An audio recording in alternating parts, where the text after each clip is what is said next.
ये उम्मीद जताई जा रही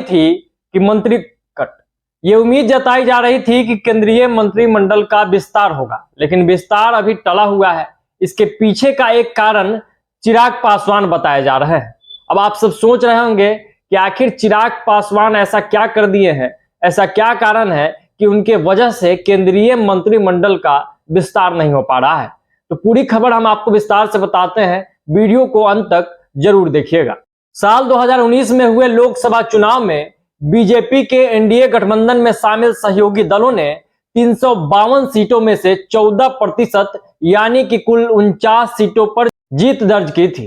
अब अगले साल यानी कि 2024 में एक बार फिर लोकसभा चुनाव होने वाला है। इस बार एनडीए का सीधे मुकाबला इंडिया से होने वाला है, यानी कि जो नया गठबंधन इंडिया बना है उससे। यही कारण है कि सियासी गलियारों में अभी से मंत्रिमंडल विस्तार को लेकर तमाम तरह की चर्चाएं हो रही है। चर्चा तो यह भी है कि लोजपा रामविलास के राष्ट्रीय अध्यक्ष चिराग पासवान के वजह से पीएम मोदी के मंत्रिमंडल का विस्तार टल सकता है। दरअसल चिराग पासवान ने मंत्रिमंडल के विस्तार से पहले भारतीय जनता पार्टी के सामने कुछ शर्त रखा है। इस शर्त में 6 लोकसभा का सीट मांगा गया है। इसके अलावा एक सीट जो है वो राज्यसभा का मांगा गया है। अब इसमें एक सीट जो है जिस पर लगातार पेच फंस रहा है वो हाजीपुर, तो हाजीपुर सीट की मांग चिराग पासवान ने कर ली है।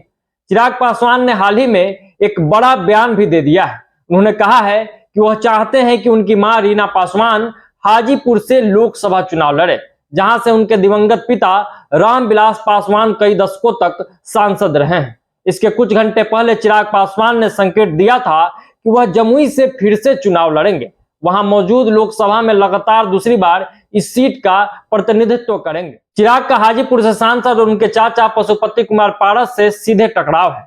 उन्होंने हाजीपुर सीट पर बात करते हुए कहा कि उनके पिता रामविलास पासवान ने एक लंबा समय हाजीपुर की सेवा में बिताया है और हाजीपुर को वो अपनी मां मानते थे। ऐसे में एक पुत्र होने के नाते मेरी जिम्मेवारी बनती है कि उनकी गैर मौजूदगी में उनके विरासत को संभाला जाए और हाजीपुर का ध्यान वैसे ही रखा जाए जैसे कि उनके पिता रखते थे। तो लगातार ये गुंजाइश थी कि कहीं ना कहीं इन दोनों में सब कुछ ठीक हो जाएगा चाचा भतीजा में, लेकिन हाजीपुर सीट पर चिराग जो बार बार दावा कर दे रहे हैं तो वहां जाके पेच फंस रहा है। अब पूरी स्टोरी हम आपको बताते हैं कि आखिर केंद्रीय मंत्रिमंडल का विस्तार इस वजह से क्यों रुका हुआ है। तो बिहार में लोकसभा की 40 सीटें हैं, यहां से ज्यादा सीटें सिर्फ यूपी यानी कि वहां पे 80 सीटें हैं, महाराष्ट्र में 48 और पश्चिम बंगाल में 42 है। इन तीनों ही राज्यों से बिहार की सीमाएं लगती हैं। इनमें यूपी, झारखंड और बंगाल का नाम शामिल है। इन तीनों राज्यों के जब आप सीटों को मिला देंगे तो 40 सीट बिहार का और 10 सीट बाकी जो सीमाएं से सटी हुई सीटें हैं वो, तो कुल मिला के 50 सीट ऐसा हो गया जिस पर बिहारी वोटरों का दबदबा रहता है।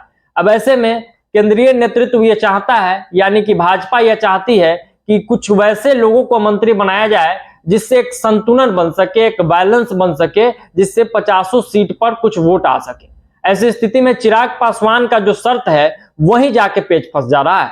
उनका 6 सीट का तो मांग है ही, उसमें भी एक सीट का वैसा मांग है जिस पर 2-2 दावे हैं, यानी कि हाजीपुर सीट, इस पर पशुपति कुमार पारस का भी दावा है, इस पर चिराग पासवान का भी दावा है। अब यहाँ पे पेच फंस गई है, बीजेपी असमंजस में है। तो इस स्थिति को देखते हुए अभी मंत्रिमंडल विस्तार को बहुत हद तक टाला गया है। हालांकि भाजपा की तरफ से लगातार यह प्रयास किया जा रहा है कि दोनों नेताओं को मिलाया जाए या फिर दोनों नेताओं को इस बात पर राजी कर लिया जाए कि कौन हाजीपुर लड़ेगा, कौन जमुई लड़ेगा।